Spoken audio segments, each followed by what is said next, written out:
বাংলাদেশে সকল ইসলামী নেতার বক্তব্য শুনেছি, কিন্তু আপনার মতো এত স্পষ্টভাবে কেউ রাষ্ট্রীয় জীবনে ইসলাম কায়েমের কথা বলতে পারছেন না, বলেননি। আমি যেটা জানতে চাই তা হলো, আপনি এত নির্ভয় আল্লাহর দ্বীনের কথা কিভাবে বলতে পারেন?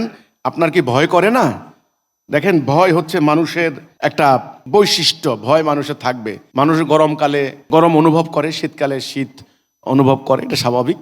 ভয়, আতঙ্ক বা এগুলো মানুষের একটা চেতনাগত ব্যাপার থাকবে। আমার ভয় নাই, এ কথা আমি বলতে পারি না, তাহলে আমি চেতনাহীন প্রাণী হয়ে গেলাম। কিন্তু ভয়কে জয় করাই হলো মুমিনের কাজ। আল্লাহ রসুলের একটা হাদিস আছে, রসুল বলছেন জন্মের কয়দিন পরে শয়তান প্রতিটা মানুষকে স্পর্শ করে, কিন্তু রসুল বলেছেন আল্লাহ আমাকে শয়তানের উপরে গালেব করেছেন। তো সেটা কিভাবে?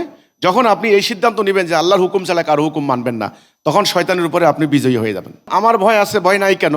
আমার বাড়ি হামলা হলো, আমাকে প্রতিনিয়ত এই যে হামলা করার জন্য হুমকি দিচ্ছে, অন্য কেউ না, এই মোল্লার গোষ্ঠী, এরা তাও সবাই না, যারা ধর্ম ব্যবসায়ী আর কি, এরা। আমি সব আলেমদেরকে দোষারোপ করছি না, এই একটা চিহ্নিত গোষ্ঠী যারা ধর্ম ব্যবসা করে খায়, যাদের অহংকারে লাগছে। ধরেন না, মাদ্রাসা পড়তে পড়তে একবারে বিশাল আলেম হয়ে গেছে, এখনো ইসলামের কথা তোমরা তো পুরোহিত হয়ে গেছে, পৌরোহিত্য করে বেড়াবে, তাই না?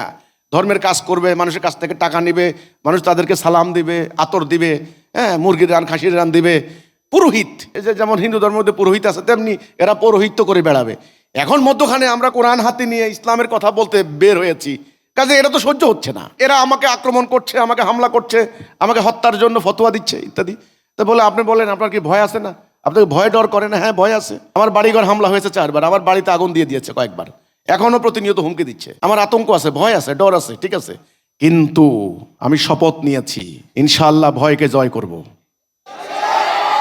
ইনশাআল্লাহ ভয়ের কাছে পরাজিত হব না, ইনশাআল্লাহ পিছপা হব না। আপনি বললেন যে আপনার ভয় করে না। আমি যখন আল্লাহর কথা বলতে দাঁড়িয়েছি, আমি যখন এটা সিদ্ধান্ত নিয়েছি আমার মৃত্যু অবধারিত, কোনো মানুষ বাঁচতে পারবে না। আমি দেখেছি আমার দাদা মৃত্যুবরণ করেছেন, ওনার বাবা মৃত্যুবরণ করেছেন, আমার আত্মীয় স্বজন অনেক মানুষ দুনিয়াতে ছিলেন, এখন নাই। কাজেই আমাকে একদিন যেতে হবে। তো মৃত্যু কত প্রকারের, কেউ রোগে মরে, কেউ বুড়া হয়ে মরে, কেউ অসুস্থ হয়ে মরে, কেউ দুর্ঘটনায় মারা যায়, আবার আল্লাহর রাস্তায় শহীদ হয়েও আল্লাহর কাছে যাওয়ার সুযোগ আছে। তো কাজেই আপনি বললেন যে ভয় করে না, হ্যাঁ আমার ভয় করে, কিন্তু মোমেন শুধু আল্লাহকে ভয় করবে। এই কথাটা বুঝার পর আমি আর কোনো কিছুকে পরোয়া করি না, আলহামদুলিল্লাহ।